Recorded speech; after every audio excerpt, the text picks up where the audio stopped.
पढ़ लेंगे? बच्चे कह रहे हैं खुद हम सब पढ़ लेंगे, किसको कहा जाता है बताएंगे? हाँ, a molecule which is formed, ठीक है, by the combination, या यूनियन भी लिखते हैं बहुत सारे, ऑफ टू डिफरेंट मॉलिक्यूल्स। ठीक है, आपकी मर्जी है, आप इसको कैसे डिफाइन करते हैं। मैंने तो आपके बुक में जो देखा है उसी को, ठीक है, यहाँ मेंशन किया, बिलोंगिंग टू डिफरेंट ग्रुप। ये बात इंपॉर्टेंट है ना? ठीक है बेटा, अब दो डिफरेंट मॉलिक्यूल हैं और दो डिफरेंट ग्रुप है, उनके आपस में मिलने से जो मॉलिक्यूल बनता है उसको हम कॉन्जुगेटेड मॉलिक्यूल का नाम देते हैं। सबको पता है। अब देखें, हमने चार इंपॉर्टेंट, ठीक है, यहाँ पर मॉलिक्यूल जो है उसको डिस्कस किया है। एक को हमने एस्केप किया है लेकिन पढ़ा हुआ है हमारा ऑलरेडी, जिसमें एक आपने प्रोटीन पढ़ा था, दूसरा कार्बोहाइड्रेट पढ़ा था, सबको पता है। फिर हमने लिपिड और फिर हमने न्यूक्लिक एसिड। अब आप कहेंगे सर न्यूक्लिक एसिड हमने यहाँ नहीं पढ़ा, लेकिन वैसे आपके पढ़ा हुआ है। ये ऐसी चीज नहीं है जिसको आपने नहीं पढ़ा, मैंने खुद पढ़ाया है आपको इंटर के 6 चैप्टर में है ही हमारे पास चार। मैंने आपको पहले भी बता दिया था इनके बारे में डिटेल से ना। अब जब ये दोनों आपस में मिल जाएं, या ये दोनों आपस में मिल जाएं, या ये दोनों आपस में मिल जाएं, या ये दोनों आपस में मिल जाएं, इसको कहा जाता है कॉन्जुगेटेड। बस, कोई नई चीज इसके अंदर हमारे पास ऐड नहीं। अब इनकी प्रॉपर्टीज, इनका स्ट्रक्चर, इनके फंक्शंस अलग अलग से आप सब ने पढ़े हुए, तो उनको डिटेल में यहाँ डिस्कस करना one by one I think time की, ठीक है, एक ज्यादा समझता हूँ मैं। हम यहाँ पर हमारे बुक में जो एग्जाम्पल दिए गए ना उन्हीं को डिस्कस करते हैं। नंबर 1 हमारे पास क्या है, हेल्प करेंगे मेरी? गिलाइको प्रोटीन है। अच्छा, गिलाइको लिपिड, ठीक है, एक ये है। अच्छा, इसी लिपिड के साथ दूसरा क्या है हमारे पास? हाँ, ठीक है, लिपो या प्रोटीन। मैं लिपिड के साथ दोनों पहले मिला लेता, ठीक है। अब यहाँ लिपिड के साथ ग्लाइकोजन है, मतलब कार्बोहाइड्रेट, और यहाँ लिपिड के साथ प्रोटीन, ठीक है। फिर आप इसके साथ ऐड करो क्या? Glyco protein. अब यहाँ पर कार्बोहाइड्रेट और प्रोटीन की कॉम्बिनेशन है, और न्यूक्लियो प्रोटीन। ऐसा है हमारे पास, यही चार है या इससे ज्यादा भी हैं कुछ? पक्का? ठीक है, अब ये नाम आपने याद करने। एक बात यहाँ पर जो आपके इल्म में हो सकता है हो भी, देखिए इसमें नाम जो दिया जाता है ना, फुल नाम, फुल नाम। अब यहाँ पर जैसे ग्लाइकोलिपिड है, मतलब लिपिड का फुल नाम है, कार्बोहाइड्रेट का आधा है। इसी तरह लिपोप्रोटीन में देखो, प्रोटीन का नाम फुल है और लिपिड का नाम कम है। तो ये थोड़ा सा आपको बताना जरूरी है कि जिसकी मिकदार ज्यादा होगी, जिसकी मिकदार ज्यादा होगी उसका नाम कंप्लीट आएगा, और बच्चे इसको इजीली समझ सकते हैं। मतलब हमें पता है कि इसमें लिपिड ज्यादा है, कार्बोहाइड्रेट कम है, इसीलिए इसको ग्लाइको लिपिड कहते हैं। यहाँ पर आप देखो, लिपिड कम है और प्रोटीन ज्यादा है, इसीलिए इसको लिपोप्रोटीन कहते हैं। बात समझ में आ रही है नहीं? हाँ, अच्छा चलो भाई, पहले आ जाओ ग्लाइकोलिपिड, इसका दूसरा नाम भी है शायद, है ना? हाँ वेरी गुड, क्या है? सेरिब्रोसाइट। अब बायोलॉजी के स्टूडेंट हो, जब इसका नाम सेरिब्रोसाइट रखा गया है, तो आपको पता है सेरिब्रम हमने कहीं पढ़ा था। हाँ पढ़ा था हमने कहीं, याद आ रहा है? अच्छा पता नहीं कहाँ पढ़ा था। अच्छा ब्रेन में, मेंढक के ब्रेन में। अच्छा ह्यूमन के ब्रेन में, सही। तो इसका मतलब ये है कि इसका ताल्लुक होता है डेवलपमेंट ऑफ ब्रेन। मतलब इसका काम जो होता है वो क्या है? Development of brain. अब ब्रेन की जो डेवलपमेंट है उसमें इसका रोल है। कैसे? मैं ज्यादा नहीं बताता, थोड़ा सा सिंपल ही आप बता देता हूँ। ब्रेन किसका बना हुआ है, ये कभी पता है किसी को? ब्रेन में क्या चीज होती है जिसको हम ब्रेन कहते हैं? शाबाश, कितने आप ज़हीन बच्चे हैं ना। और ये है भूत की शक्ल का एक स्ट्रक्चर जिसको न्यूरॉन बोलते हैं, है ना बेटा? ऐसे ही होता है ना न्यूरॉन, या नहीं भूल गए? न्यूरॉन नर्व सेल हमारे नर्वस सिस्टम का यूनिट है, जिसके 3 पार्ट है ना? हाँ 3 पार्ट है ना, या 4 है? अच्छा 3 है। मैं असल में थोड़ा सा भूल जाता हूँ ना, इसलिए हेल्प चाहिए मुझे। डेंड्राइट्स है, साइटोन है, और एक्सॉन है। सही है। अच्छा हमने ये सीखा था कि एक्सॉन जो होता है ना, ये इसके ऊपर, ठीक है, एक कवर होता है ये, और इस कवर को हम नाम देते हैं माइलिन शीट। ये जो माइलिन शीट है, ये बनी हुई होती है किसकी? सेरिब्रोसाइट। ठीक है, अब इसका नाम क्या है? Myelin sheath. ठीक है सर, ये माइलिन शीट किसकी बनी हुई है? सेरिब्रोसाइट, या ये है इसका काम? असल जो इसका काम है वो ये है। तो आपने याद क्या करना है? ठीक है, माइलिन शीट किसकी बनी हुई है? ग्लाइकोलिपिड की। आपसे ये पूछा जा सकता है कि माइलिन शीट, ठीक है, of neuron is made up of, फिर ऑप्शन में यही चारों आएंगे। तो जाहिर है हम किसको टिक करेंगे? ठीक है, सेरिब्रोसाइट। ठीक है सर, समझ में आई बात? ये इसका प्रॉपर काम है। और इसका कोई काम है बताओ? बुक में मेंशन हो तो बताओ, मैं एक्सप्लेन करूं। जी सर। हाँ क्या है सर? क्लोरोप्लास्ट, हाँ। क्लोरोप्लास्ट में जो इसकी पार्ट पाई जाती है उसको सल्फोलिपिड कहते हैं। ये इसकी एक टाइप है, सल्फोलिपिड। ग्लाइकोलिपिड और सल्फोलिपिड, ये होती है क्लोरोप्लास्ट की मेम्ब्रेन में। क्लोरोप्लास्ट की जो मेम्ब्रेन है, सबको पता है, जहां पर क्या होता है? हाँ, ओ ये वाली क्लोरोप्लास्ट है ना ये। अब इसकी जो मेम्ब्रेन है ये वाली, अब इसको हम क्लोरोप्लास्ट कहते हैं। डबल मेम्ब्रेन होता है ना, या ये सिंगल होता है? पक्का कंफर्म है ना? हाँ यार ऐसे करना। ठीक है, ये क्लोरोप्लास्ट की मेम्ब्रेन है, तो इस मेम्ब्रेन के अंदर क्या पाया जाता है? सल्फोलिपिड। ये बात याद रखें, ठीक है? ग्लाइकोलिपिड भी है और सल्फोलिपिड भी। जी सर, और भी कोई चीज रह गई हो तो बताओ, देखते जाओ बुक में, क्योंकि मुझे सारे पॉइंट्स यहाँ याद नहीं होंगे। आप बताओगे, मैं आपको बता दूंगा। अब सेकेंड नंबर आपकी बुक में क्या है? ग्लाइकोप्रोटीन है। ठीक है, ये सेकेंड नंबर पर है, ये थर्ड पर है, और ये फोर्थ पर है ना, आपके बुक के अंदर। अच्छा अब ग्लाइकोप्रोटीन में आपको पता है कि क्या है? मैं आपको ये बता दूं, देखो ये सेल की मेम्ब्रेन है ना, ये एक फास्फोलिपिड की बनी हुई लेयर, ये दूसरी। ठीक है, दो ये फास्फोलिपिड है, और इनके अंदर ये है प्रोटीन। ऐसे हमने पढ़ा है, थोड़ा सा इमेजिनरी। ये मैं दोबारा डिस्कस कराऊंगा आपको कब। इसको विजय सिंह क्या कहते हैं बेटा? ठीक है, थोड़ा सा इमेजिनरी, ताकि आपको याद करने में आसान हो। और ये क्या है मेरे बच्चे?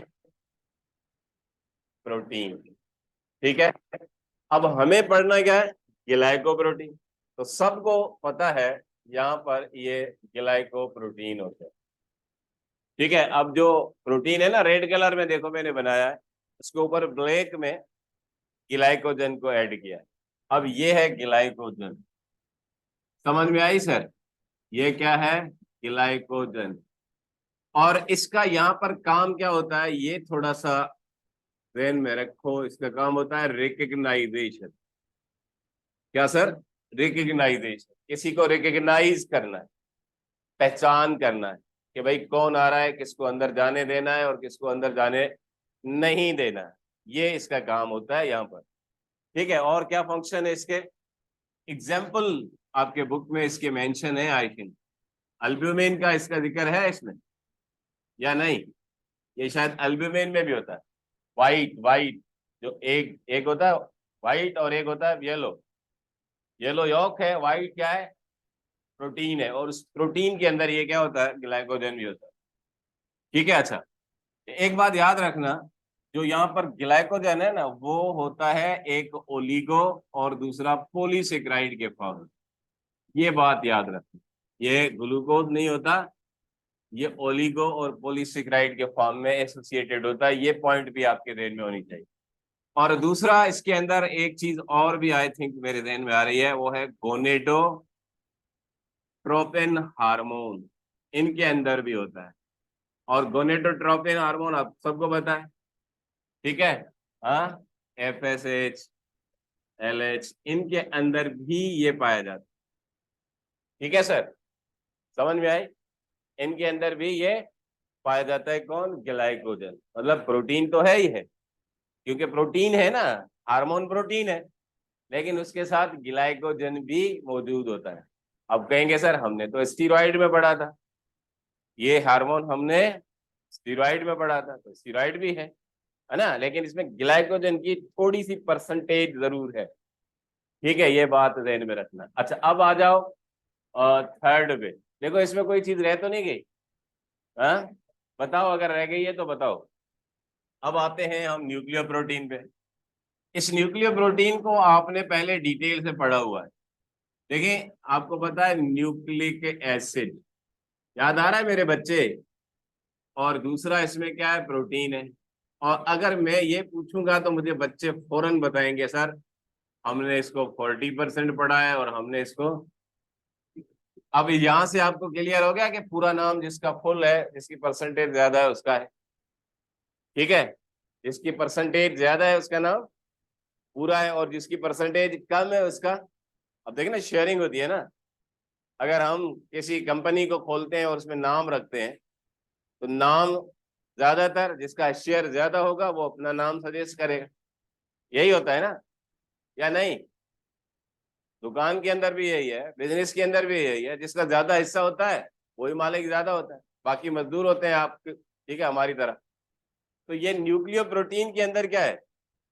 60% कौन है और 40% कौन है? अब समझ में आई? जो समझ में आई बात? ये आपने कहाँ पढ़ा है? Building of chromosomes. क्या क्या करता है इसका काम?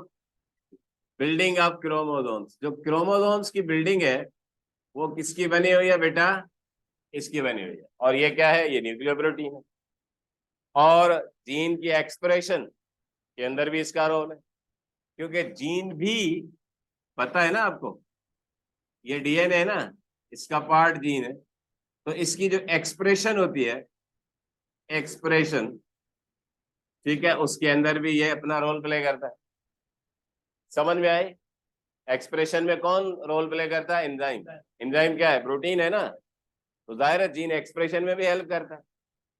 चीजों को एसोसिएट करो और फिर याद करने में आसानी हो। जी सर।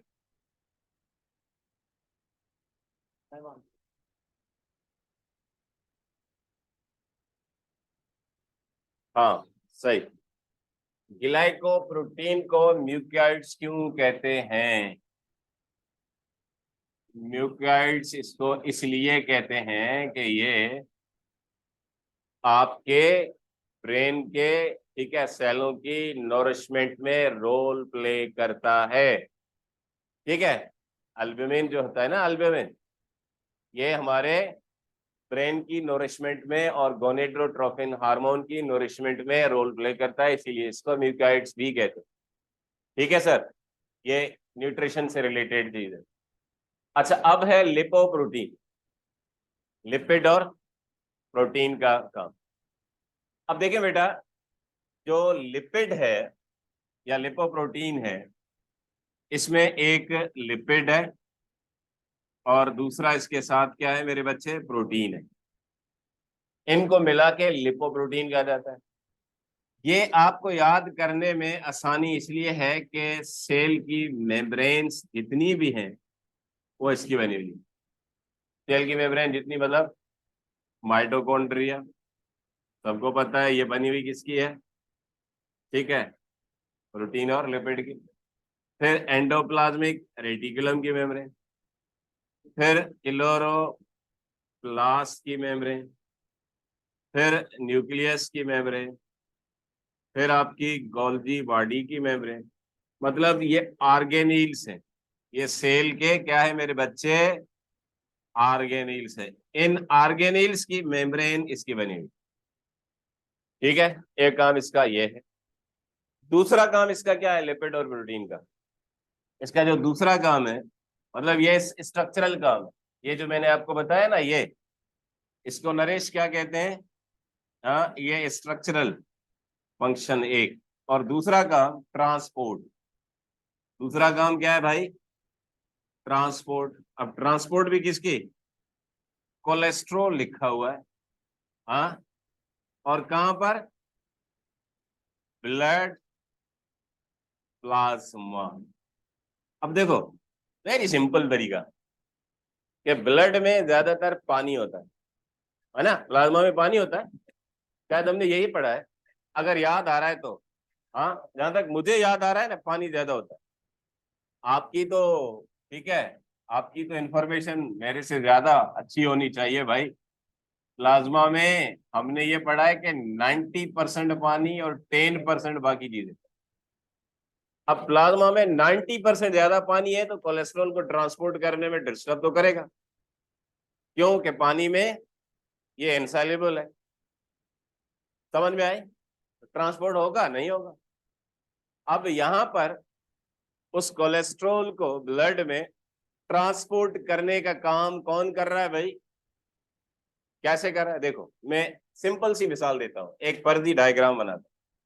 ये है कोलेस्ट्रॉल, ठीक है, ये क्या है, कोलेस्ट्रॉल है। अब इसको ट्रांसपोर्ट करने के लिए प्रोटीन क्या करता है, ये प्रोटीन करता है क्या, प्रोटीन इसके इर्द गिर्द ये बनाता है, ठीक है, प्रोटेक्टिव लेयर। अब इसको ले जाता है, समझ में आए।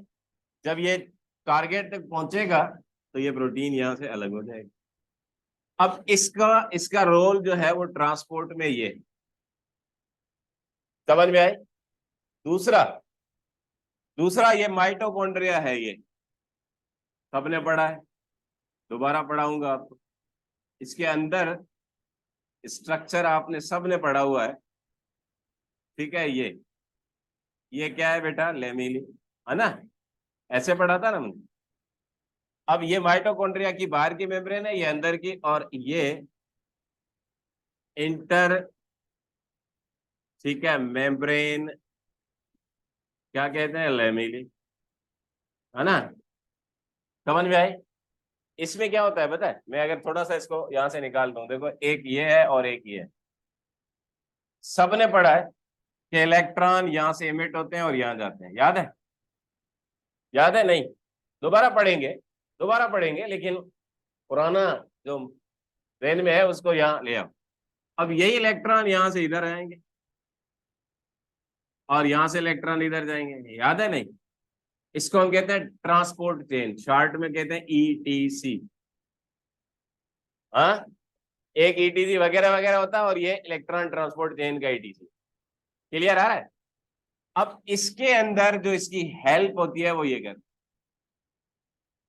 ठीक है, मैं दोबारा पढ़ाऊंगा, लेकिन यहां पर आपको याद दिलाने के लिए देखिए इसका काम, रोल क्यों होता है कंजुगेटेड मॉलिक्यूल के फॉर्म में, क्यों पाया जाता है, कोई रीजन होगा ना। बेमकसद कोई चीज नहीं होती, हर चीज बामकसद होती है।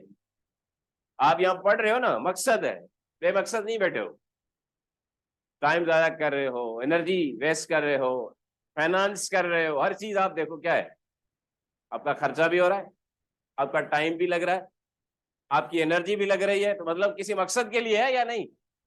ये बताओ, बिना मकसद के बैठे हैं? हाँ, या आते हैं यहाँ गपशप करने के लिए, एक दूसरे के साथ हैंडशेक करने के लिए, या कि मकसद के लिए आते हो? मकसद के लिए आते हैं ना बेटा, और वो मकसद क्या है, उसकी तैयारी कर रहे हैं, और इसका टारगेट मिल गया है 27 अगस्त। ठीक है, मेहंदी की रात, सीधी सी बात है, उसी दिन सब कुछ होना है। 27 अगस्त पे आप जब टेस्ट दे के बाहर निकलोगे ना, तो ये सारी जो इस वक्त आपके सर में बोझ है, खत्म, रिलैक्स। फिर आर या पार वो अलग बात है, लेकिन फिल वक्त आप रिलैक्स हो जाओगे। जो इस वक्त आपके सर पे बोझ है कुछ भी नहीं, लेकिन फीलिंग्स तो है ना, और फीलिंग्स सबसे ज्यादा होती है। समझ में आई ना? हम खाना खाते हैं ना, तो उसमें भी फीलिंग होती है। एक बंदा है जो गिर पड़ता है उसके ऊपर, और एक होता है जो बैठा होता है, नहीं खाता। फीलिंग है ना? अगर फीलिंग है कि इसको लो, देखो देर ही नहीं होती, और फीलिंग नहीं है, पड़ा रहे बेशक खाना, नहीं खाता बंदा। तो ये सारा फीलिंग्स का है, ये गेम सारी फीलिंग्स की है। अभी इस वक्त आप देखो हमारे पॉलिटिकल सिस्टम में एक बंदे को सब आइसोलेट कर रहे हैं, कर लिया है इसको, एहसाब की जाएंगे, लेकिन देखो वो बंदा कितना कासम का अब्बा। हाँ, यही है ना, फीलिंग्स एहसाब की जाएंगे। आपके ऊपर कितना भी भारी कर लो, आप अपनी स्टडी को अगर यहाँ पर सवार करोगे ना, तो ये भूत बन जाएगी।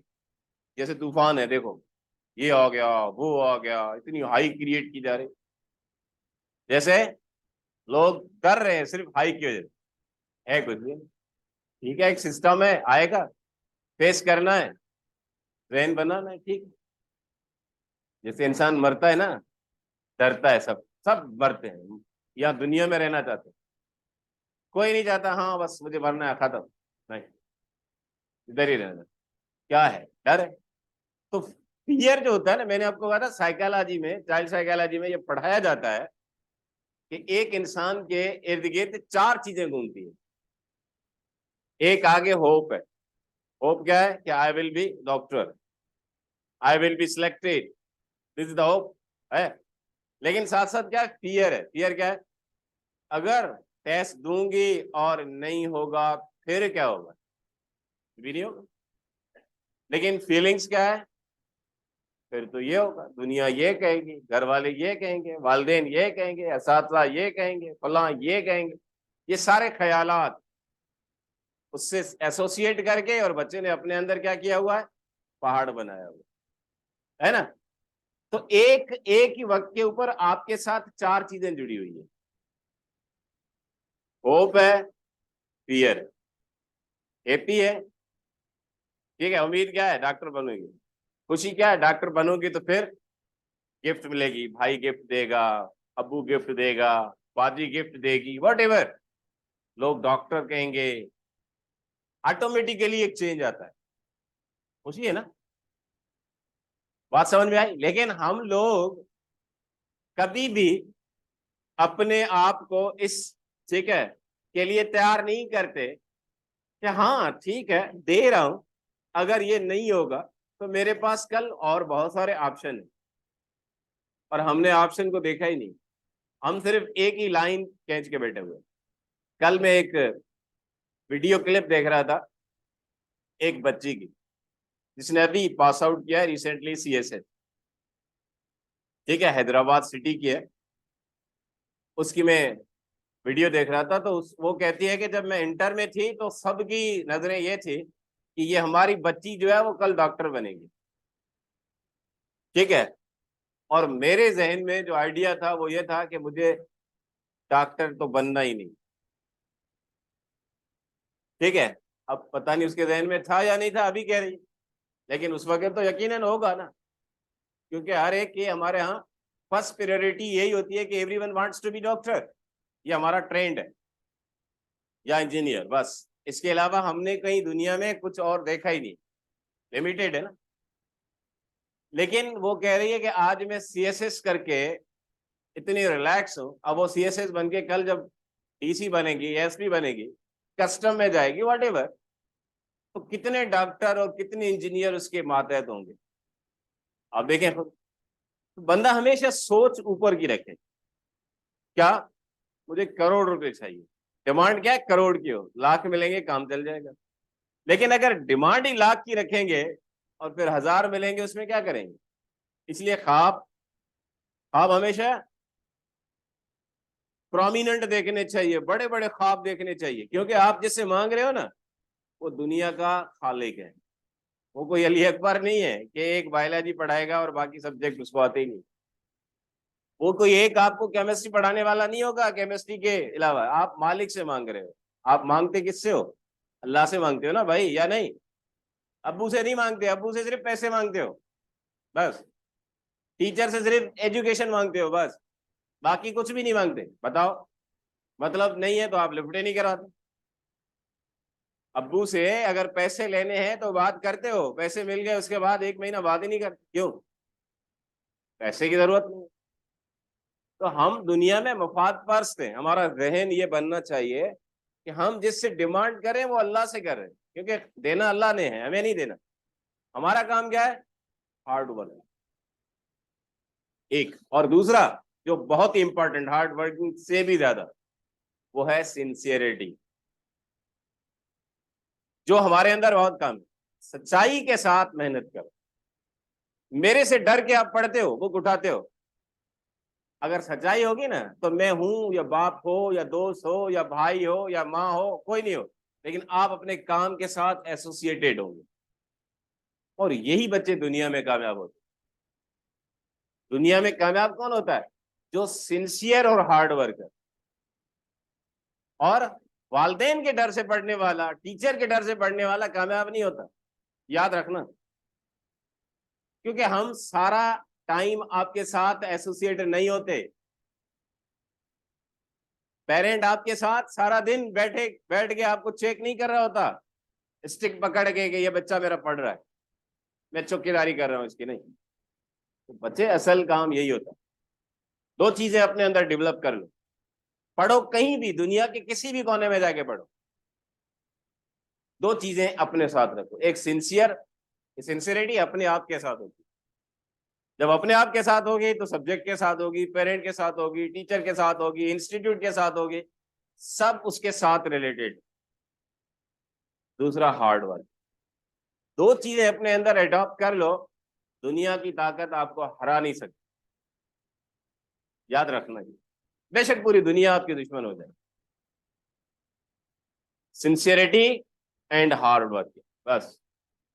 तो हमारा ये क्लियर हो गया है आज चैप्टर।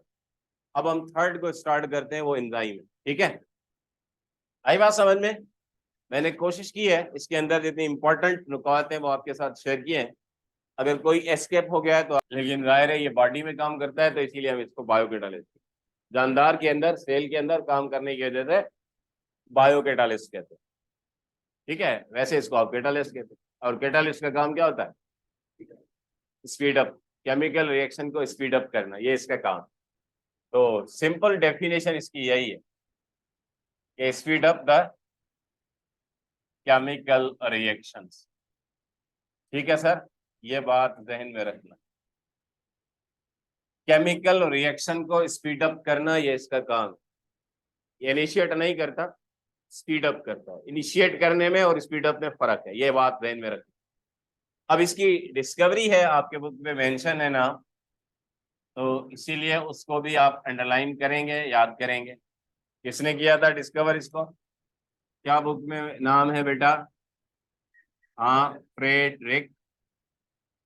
ठीक है, क्या है, विलियम या नहीं, हाँ, ये भी है नाम, फ्रेडरिक विलियम कर्ने। ये याद रख, ये बात कंप्लीटली याद रखना। ठीक है, कभी कभी सिर्फ ये नाम दिया जाता है, किसी बी ऑप्शन में ये दिया जाता है और सी में कोई और दिया जाता है, तो बच्चा वहां पर फ्रेडरिक को याद करके और टिक कर लेता है। ठीक है, फ्रेडरिक मास्टर भी है, फ्रेडरिक ग्रिफ्ट भी है, वो बहुत सारे नाम है ना। ठीक है, ये अच्छा। और इसके फंक्शन को किसी और ने भी डिस्कस किया है, हाँ, थॉमस, क्या बात।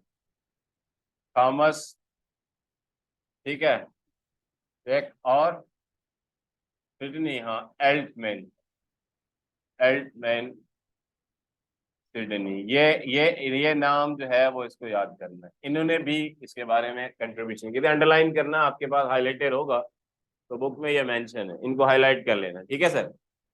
अब हमें इसके बारे में पढ़ना क्या है, सबसे पहले जो हमारे पास है वो है कैरेक्टरिस्टिक ऑफ एंजाइम, ठीक है। हमें इसके कैरेक्टरिस्टिक के बारे में पढ़ना है, पहला हमारा टॉपिक ये है।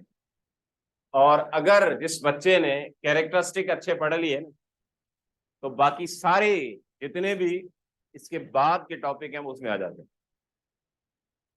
ठीक है।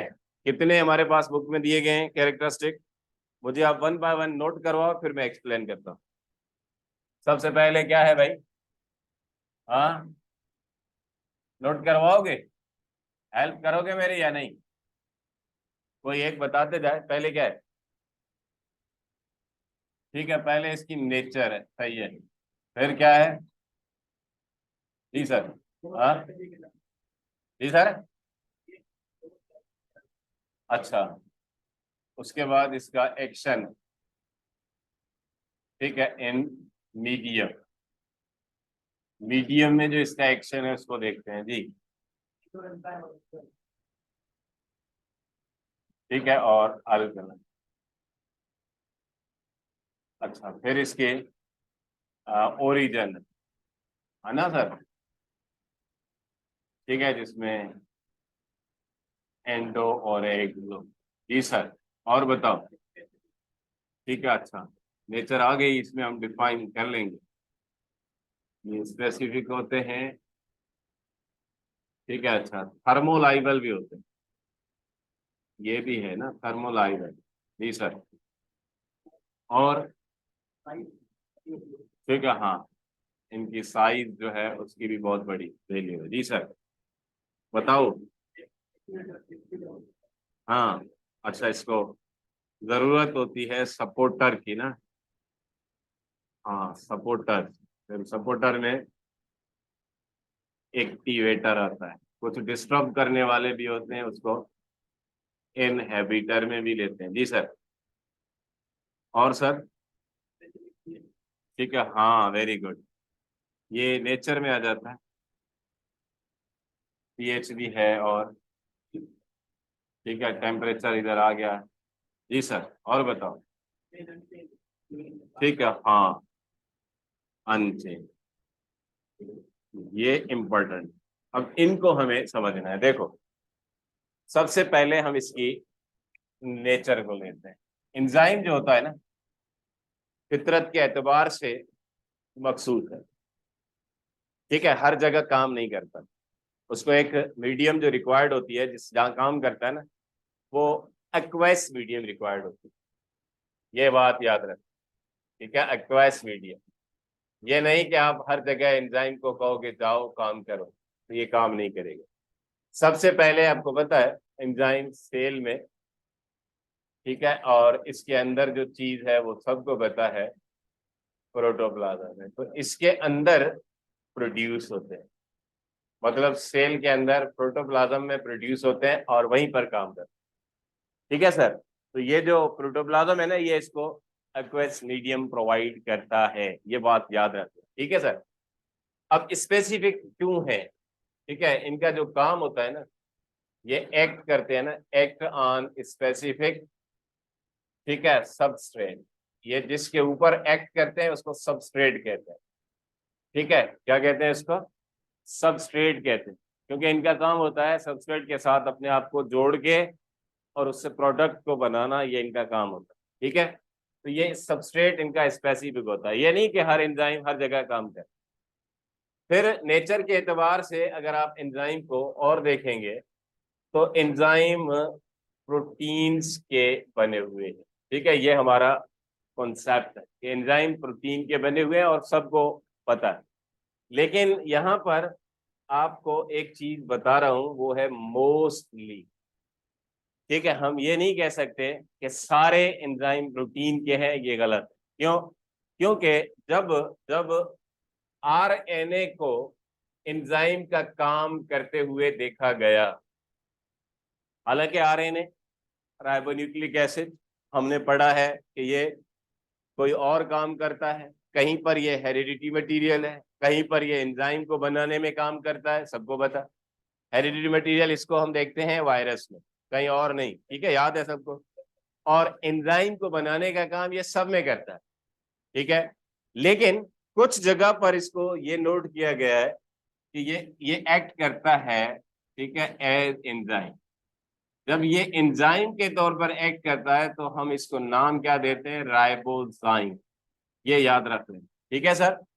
अब जब इसकी डिस्कवरी हुई ना, उसके बाद जो एंजाइम के लिए एक कॉन्सेप्ट था कि एंजाइम सारे प्रोटीन के बने हुए हैं, ये रिजेक्ट हो गया।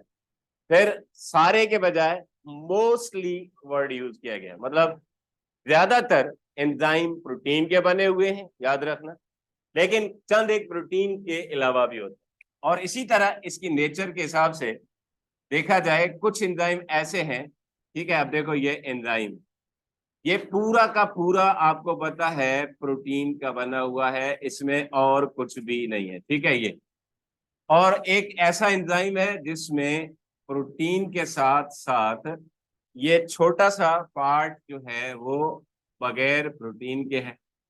अब जो बगैर प्रोटीन के पार्ट है, इसको नाम दिया जाता है प्रोस्थेटिक ग्रुप, ठीक है। अब ये प्रोस्थेटिक ग्रुप, अभी आप लिपोप्रोटीन पढ़ रहे थे, वहां पर भी था, लेकिन मैंने इसको जिक्र नहीं किया, और मैंने पूछा भी था आपसे कि क्या है, लेकिन किसी ने कुछ बताया नहीं, ठीक है। मैंने हेल्प के लिए कहा था ना, आपके सामने बुक खुला होता है, जाहिर है सारी पॉइंट मेरे जहन में एट टाइम नहीं होती, आप मुझे हेल्प करेंगे तो मैं आपको चीजें एक्सप्लेन करके बताऊंगा, ठीक है बेटा। तो मेरे बच्चे, इसके अंदर ये प्रोटीन है सारा, देखो। तो जो प्रोटीन नेचर के एतबार से सिर्फ प्रोटीन का बना हुआ है, ये, इसको हम सिंपल का नाम देते हैं, ठीक है, इसको हम सिंपल एंजाइम का नाम देते हैं। और जो ये है उसको हम कॉन्जुगेटेड का नाम देते हैं, जैसे अभी हमने पढ़ा था। कॉन्जुगेटेड क्या होता है, प्रोटीन के साथ नॉन प्रोटीन पार्ट भी पाया जाए उसको कॉन्जुगेटेड कहा जाता है। अब आपको पता है ये भी इसकी नेचर है। तो नेचर के हिसाब से ये एंजाइम जो होते हैं वो एक किसी एस्पेक्ट के ऊपर एक्शन नहीं कर रहे होते, बहुत सारी चीजें इसके अंदर शामिल होती। तो ये प्रोटीन का बना हुआ है, ये प्रोटीन के साथ नॉन प्रोटीन पार्ट है। नॉन प्रोटीन पार्ट कौन है, प्रोस्थेटिक है। मैं ये टाइप्स ऑफ एंजाइम आगे पढ़ाऊंगा, उसमें डिटेल से डिस्कस करेंगे, ठीक है सर। अच्छा, एक चीज इसके अंदर ये रह गई, वो पीएच है। अब पीएच क्या है, ये भी आपको चीज पहले बता चुका हूं, और हम सब इसको पढ़ चुके हैं कहीं ना कहीं, ठीक है बेटा। ये अब हमने इसको पढ़ा है कि एक हमारे पास पीएच का स्केल होता है 0 से 14 तक, इसको पीएच स्केल कहते हैं, जिससे हाइड्रोजन आयन की कंसंट्रेशन को, ठीक है, उसकी पैमाइश की जाती है। जैसे थर्मामीटर है, जैसे लैक्टोमीटर है, जैसे आपके पास स्पेग्मोमेनोमीटर है, तो ये मुख्तलिफ इंस्ट्रूमेंट होते हैं ना। अगर आपको टेम्परेचर है, डॉक्टर के पास जाते हो, क्या करता है, थर्मामीटर लगाता है, चेक करता है कि बॉडी का टेम्परेचर आपका बढ़ा हुआ है, कम है या कांस्टेंट है, यही है ना। उससे वो कहता है बुखार तो नहीं है, आप क्लियर हो गए। अगर ब्लड प्रेशर चेक करना होता है, स्पेगोमोमेनोमीटर लगाता है, चेक करता है कि बीपी इसका हाई है लो है, होता है ना ये। तो ये एक क्या है, स्केल है, और उस स्केल से जिस चीज को पैमाइश की जाती है वो क्या है, हाइड्रोजन की आयंस की कंसंट्रेशन। अब इसके अंदर ये एक जगह है जिसको नाम दिया जाता है सेल, जो इसका आधा है। अब इसके नीचे जाएंगे तो कहा जाता है एसिडिक, और इससे ऊपर जाएंगे तो कहा जाता है अल्कलाइन। हाँ, समझ में आई, या बेस, समझ में आई। अब यहाँ पर होता क्या है, जब हाइड्रोजन आयन की कंसंट्रेशन बढ़ जाती है तो क्या होता है, ठीक है, क्या होता है जब बढ़ जाती है तो, हाँ, बताओ ना भाई। ये एक ही बच्चा एसिडिक एसिडिक कर रहा है, बाकी क्या सोए हुए हैं क्या? हाँ, जब हाइड्रोजन आयन की कंसंट्रेशन बढ़ जाएगी तो पीएच क्या होगी, 7 से नीचे जाएगी। और जब कंसंट्रेशन इनके डिक्रीज होगी तो यहां से ऊपर जाएगी। अब समझ में आई, समझ में आई नहीं? हाँ, तो वो याद रहे, ठीक है। तो अब देखो हमारे पास एक एंजाइम है, आपके बुक में मेंशन है, जिसका नाम है पेप्सिन। ये हमारे स्टमक में होता है और सबको पता है हमारे स्टमक में इसका काम होता है प्रोटीन को, ठीक है, कन्वर्ट करना, पता है। अब इसको जो पीएच रिक्वायर्ड है वो है 3। लेट सपोज 1.4 से आपके बुक में 2 तक है, मैं लेट सपोज में ले रहा हूँ। सपोज करें इसको 3 रिक्वायर्ड है। अब 3 कहाँ होगी देखो, 7 के बाद होगी इधर, हाँ या नहीं? हाँ साजिद, कहाँ होगी? 7 के बाद होगी या 7 से पहले? 7 से पहले, मतलब एसिडिक। अब जब एसिडिक होगी तो हाइड्रोजन आयंस कितने होंगे? ज्यादा। सिंपल सी बात है, ठीक है सर। जब 7 से ऊपर चली जाएगी, ये जो इसकी नेचर है इसको स्पेसिफिक कहते हैं, इसको स्पेसिफिक कहते हैं। देखिए हालांकि प्रोटीन को कन्वर्ट करने के लिए एक एंजाइम यहाँ पर होता है और उसको हम प्रोटियोलाइटिक कहते हैं। अब इसकी पीएच क्या होती है? इसकी पीएच है 8.2। लेट सपोज अब देखें इसको 8.2, मतलब यहाँ हाइड्रोजन आयंस की कंसंट्रेशन क्या होगी? इसीलिए जो हाइड्रोजन के आयंस की कंसंट्रेशन है वो एंजाइम के काम में इंपॉर्टेंट रोल प्ले करती है। और यही चीज जो है, ठीक है, क्या कहते हैं इसका? स्पेसिफिक। लेकिन एक आपके बुक में कैरेक्टर लिखा हुआ है कि एंजाइम, जैसे अभी आपने बताया था कि ये दोनों मीडियम्स में काम करता है, ये जो ठीक है चीज है वो जनरल है। ये सब एंजाइम के लिए है कि कुछ एंजाइम एसिडिक में और कुछ एंजाइम अल्कलाइन में, तो ये जनरल कैरेक्टर में आता है। लेकिन जो ये चीज हमने डिस्कस की है ये स्पेसिफिक में आता है, क्योंकि हर एक की अपनी है। जनरली तो वो सब काम करते हैं ना, जैसे हमने पढ़ा वाटर एसिडिक में भी काम करता है, बेस में भी करता है, लेकिन बजाते खुद है क्या? न्यूट्रल है। समझ में आई? लेकिन एंजाइम एस न्यूट्रल नहीं है। एंजाइम या तो एसिडिक मीडियम में काम करने वाले हैं या बेसिक में काम करने वाले। जैसा कि मैंने आपको मिसाल दी, क्या पेप्सिन है, प्रोटीन पे काम कर रहा है बिलाल, और प्रोटियोलाइटिक है, प्रोटीन पे काम कर रहा है। लेकिन फर्क क्या है? ये वो है जो अल्कलाइन में काम करेगा और ये वो है जो एसिडिक में काम करेगा। अब इसको अगर आप इधर ले जाओगे काम करेगा नहीं, इसको आप इधर ले आओगे काम करेगा नहीं। समझ में आई ना? तो बेटा ये स्पेसिफिक नेचर है, ठीक है सर। उसके बाद ओरिजिन के हिसाब से देखो, एंजाइम ऐसे होते हैं जो सेल के अंदर इधर पैदा होते हैं। ये एंजाइम है, देखो। अब ये मैंने एंजाइम की शेप बनाई है, क्योंकि एंजाइम को आपने नाम क्या दिया है? सीजर है ना, बेसिकली सीजर है, जिसका काम है काटना किसी को, ठीक है। अब ये यहाँ प्रोड्यूस हुआ और यहीं पर एक्ट कर, प्रोड्यूस कहां पर हुआ? सेल के अंदर। काम कहां कर रहा है? इधर। इसको कहते हैं इंट्रासेल्यूलर, क्या कहते हैं? या एंडो एंजाइम, याद रहेगा। मोस्टली ऐसा ही होता है, मोस्टली ऐसा ही होता है कि जहां प्रोड्यूस होता है वहीं पर काम करता है। लेकिन बाद औकात ऐसा होता है कि ये एक और सेल था साथ में इधर। अब ये बंदा प्रोड्यूस यहां पर हुआ और यहां से इधर आया, प्रोड्यूस यहां पर हुआ और यहां पर आया, और यहां पर आके उसने क्या किया? एक्ट किया। इसको कहेंगे एक्स्ट्रा सेल्यूलर, क्या कहेंगे? अब समझ में आई?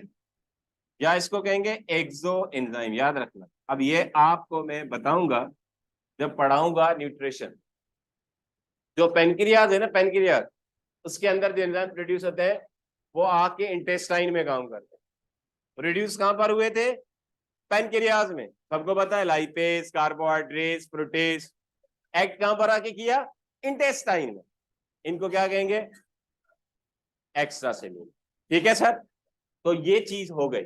थर्मोलाइबल सेंसिटिव है, टेम्परेचर के हिसाब से स्पेसिफिक है, ठीक है। इनको एक मखसूस टेम्परेचर चाहिए। जैसे आपकी बॉडी का टेम्परेचर है 37, ठीक है, ये यही है ना, या नहीं?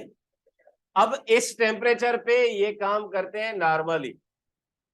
लेकिन अगर अगर आपका टेम्परेचर ये चला जाए ये इस पे 38 स्लाइसिस पे, क्या होगा? What will happen? नहीं काम करेंगे। और यही टेम्परेचर आपका अगर इधर आ जाए बेटा क्या होगा, क्योंकि इनको चाहिए ये इनका एप्रोप्रिएट है, मिनिमम और मैक्सिमम पे काम नहीं करते, ठीक है ये। अब साइज के एतबार से अगर आपके बुक के अंदर आप देखेंगे तो एक डायग्राम दी गई, बुक के पेज पे डायग्राम मैंने देखी थी, उसमें एक एंजाइम को, ठीक है, इस तरह से बनाया गया है, ये इतना सारा एंजाइम बनाया गया और इसमें ये इसकी एक्टिव साइट है, ठीक है सर, ये क्या है, एक्टिव साइट। और जो इसका कंपोनेंट है ना, सब्सटेंस, वो ये।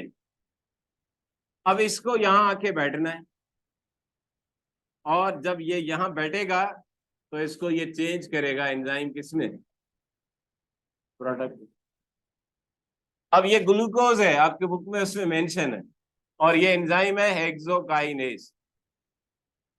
बुक के अंदर आप देखेंगे ना, वहां लिखा हुआ एंजाइम का नाम हेक्सोकाइनेज। क्यों, ग्लूकोज हेक्सोज है, हेक्सोज पे एक्ट करने वाला हेक्सोकाइनेज। ये वेरी सिंपल है कि जिसके लास्ट में एएस आता है वो एंजाइम होता है, ठीक है। ज्यादातर ये नहीं कि स्पेसिफिकली सिर्फ लाजमी है कि एएस ई आए। तो साइज के हिसाब से भी क्या होता है, देखो एंजाइम बहुत बड़ा, मैक्रो मॉलिक्यूल, ये याद रखना, बहुत बड़ा होता है, ठीक है। मैं बंदा हूं बड़ा सा लेकिन काम करता हूं छोटे छोटे, लेकिन मैं बंदा हूं छोटा सा लेकिन काम करता हूं बड़े बड़े, वही बात, ठीक है सर। फिर सपोर्ट के लिए देखो इसको एक्टिवेटर, बहुत सारे एंजाइम ऐसे होते हैं जिनको काम करने के लिए कुछ मदद चाहिए, एक्टिवेटर। जैसे आपके ब्लड में एक एंजाइम है कार्बोनिक एनहाइड्रेज, इसका काम क्या होता है, ऑक्सीजन को सप्लाई करना, लेकिन उसको एक मददगार चाहिए, सपोर्टर चाहिए, और वो सपोर्टर कौन होता है, जिंक, है ना। जिंक, किसी में क्लोरीन, किसी में सल्फर, किसी में मैग्नीज, किसी में आयरन, ये क्या है सारे, ये एक्टिवेटर जो एंजाइम के काम को एक्टिवेट करते हैं। और कुछ ऐसे होते हैं शरारती, ठीक है, संजय की तरह, लक्ष्य की तरह, हम पढ़ रहे हैं वो शरारत कर रहे हैं, और उनको कहा जाता है इनहिबिटर। वो काम को क्या करते हैं, रोकते हैं। मैं डिटेल में पढ़ाऊंगा, लेकिन ये कैरेक्टर थे इसलिए। एक बात याद रखना, ये बंदा जो है ना, ये काम स्टार्ट करके खत्म करेगा ना, इसके अंदर जीरो तब्दीली आएगी, जीरो तब्दीली, इसके अंदर कोई फर्क नहीं पड़ेगा। जैसे आपके पास मॉर्टेल होता है ना, मॉर्टेल, पेसिल मॉर्टेल, चटनी कूटते हो ना, धनिया डाले, पुदीना डाला, मिर्ची डाली, लहसुन डाली, अदरक डाली, वॉट एवर, सारे जो थे उसको आपने क्या किया, पेस्ट में चेंज कर दिया, पेस्ट निकाल दी, लेकिन जो मॉर्टेल था वो जहां था वहीं पर था। पेसिल भी उखरलो जिते हो, मोरलो वो ओडो जिड़ो, यही है ना भाई। तो ये बंदा ऐसा होता है, ये क्या करता है, इसको प्रोडक्ट में चेंज कर देता है, लेकिन खुद अनचेंज होता है, इसके ऊपर कोई फर्क नहीं पड़ता। अपन कहते हैं डीट है, भले पे तो अक्सर ही कौन दे। तो ये कैरेक्टरिस्टिक थे, कोशिश की है मैंने सबको, ठीक है, समराइज करने की।